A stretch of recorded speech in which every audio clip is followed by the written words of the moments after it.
Penny stocks वो stocks होते हैं जिनकी प्राइस और मार्केट कैपिटलाइजेशन बहुत कम होता है।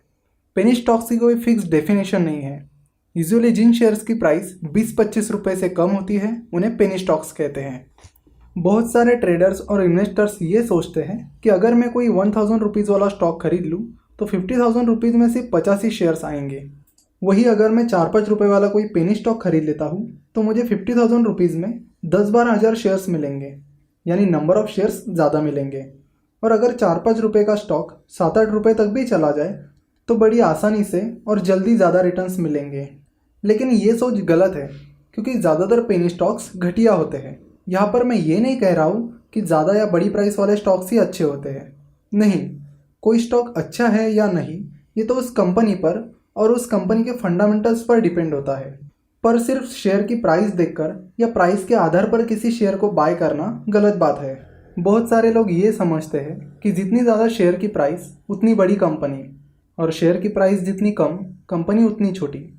लेकिन नहीं, ऐसा नहीं होता है। चलो तो मैं एक सिंपल एग्जाम्पल लेकर आपको समझाता हूँ। MRF का नाम तो आप सभी ने सुना ही होगा। MRF कंपनी का टायर्स का कारोबार है। MRF के एक शेयर की प्राइस आज 6 जनवरी 2017 को 51,300 रुपीज़ है। वही ICICI बैंक के एक शेयर की प्राइस आज 258 रुपीज़ है। तो क्या आप मुझे बता सकते हो कि इन दोनों में से कौन सी कंपनी बड़ी है? अगर आपका जवाब MRF है तो आप गलत हो। देखो, कंपनी के शेयर प्राइस का कंपनी के साइज के साथ कुछ लेना देना नहीं होता है। कंपनी की साइज आपको कंपनी के मार्केट कैपिटलाइजेशन से पता चलती है, और मार्केट कैपिटलाइजेशन का फॉर्मूला है price of one share multiplied by number of shares outstanding. MRF के एक शेयर की प्राइस है 51,300 रुपीज़ और MRF के नंबर ऑफ शेयर्स आउटस्टैंडिंग है 42,40,000।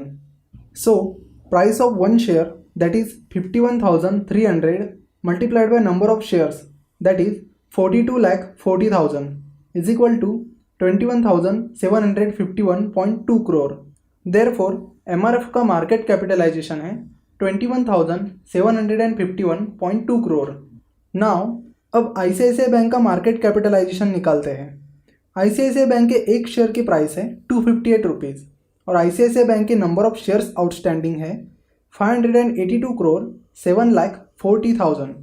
So 258 rupees multiplied by number of shares outstanding, that is 582 crore 7,40,000 is equal to 1,50,175 crore. Hence market capitalization of ICICI Bank is 1,50,175 crore.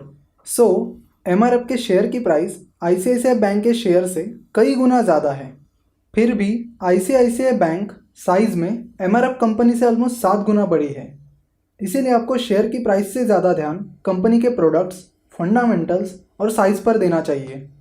जब penny stock की बात आती है तो सबसे पहले आपको ये देखना होगा कि अगर कोई स्टॉक पेनी स्टॉक है तो वो क्यों है, और इसका जवाब ढूंढने के लिए आपको कंपनी का पूरा बैकग्राउंड, फंडामेंटल्स और प्रोडक्ट्स, ये सारी चीज़ें एनालाइज करनी होगी। कुछ पेनी स्टॉक्स ऐसे हैं कि अगर आपको उनके शेयर्स बेचने हैं तो बड़ी मुश्किल से आपको बायर्स मिलते हैं।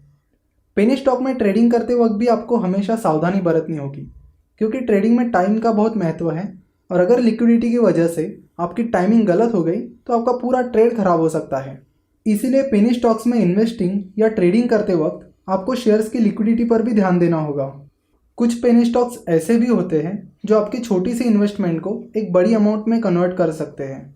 मिस्टर राकेश झुनझुनवाला ने टाइटन कंपनी, जो कि अभी ज्वेलरी का बहुत बड़ा ब्रांड है, उसके शेयर्स साल 2002-2003 में 4.5 रुपये के एवरेज प्राइस पर खरीदे थे। आज टाइटन कंपनी के शेयर की प्राइस 350-400 के करीब है। मतलब उनकी इस इन्वेस्टमेंट ने उन्हें ऑलमोस्ट 8,000% रिटर्न दिया है। इसका ये मतलब नहीं है कि सारे के सारे पेनी स्टॉक्स मल्टीबैगर निकलेंगे। पेनी स्टॉक में अच्छे फंडामेंटल्स वाले स्टॉक ढूंढना मतलब कोयले की खान में हीरा ढूंढने जैसा है, और अगर आपने गलती से भी हीरे की जगह कोयला उठा लिया तो आपकी पूरी इन्वेस्टमेंट कोयले के भाव जा सकती है। और इसीलिए कोई अच्छा पेनी स्टॉक ढूंढने के लिए आपको दूसरे शेयर्स के मुकाबले बहुत ज़्यादा एफर्ट्स लगाने होंगे, और साथ ही डीप रिसर्च और मॉनिटरिंग करनी होगी। बहुत सारी पेनी स्टॉक कंपनीज बहुत ही छोटी कंपनीज होती है, जिसकी वजह से उनकी डिटेल इन्फॉर्मेशन इजीली अवेलेबल नहीं होती। इसीलिए उनका एनालिसिस करना एक मुश्किल काम होता है। पेनी स्टॉक्स की प्राइस, मार्केट कैपिटलाइजेशन और लिक्विडिटी कम होने के कारण इन स्टॉक्स में इलीगल एक्टिविटीज़ जैसे कि पंप एंड डंप स्कीम चलने के चांसेस ज़्यादा होते हैं। पंप एंड डंप स्कीम क्या होती है और इससे आपको कैसे सतर्क रहना है, ये मैं आपको हमारे next lecture common scams in the stock market में बताऊंगा। एक बात हमेशा याद रखना कि बहुत कम पेनी स्टॉक्स के पास अच्छे रिटर्न्स देने का पोटेंशियल होता है। वही ज़्यादातर पेनी स्टॉक्स तो ऐसे हैं जहां पर इन्वेस्ट करके आपकी इन्वेस्टमेंट ना के बराबर हो सकती है। इसीलिए जब तक आपको स्टॉक मार्केट का पूरा एक्सपीरियंस नहीं आ जाता तब तक आप पेनी स्टॉक से दूर ही रहो तो अच्छा है। पॉसिबल है तो हमेशा के लिए ही दूर रहो। और अगर आपको पेनी स्टॉक्स में इन्वेस्ट करना ही है तो अपनी इन्वेस्टमेंट का बहुत छोटा सा पार्ट इन्वेस्ट करो। और एक बात, उन लोगों की बातों में बिल्कुल भी मत आइए जो आपको कहते कि हर कंपनी शुरुआत में या कभी ना कभी पेनी स्टॉक होती है। नहीं, ऐसा नहीं होता है। कंपनी के शेयर की प्राइस उसके आईपीओ प्राइस बैंड और परफॉर्मेंस पर डिपेंड होती है।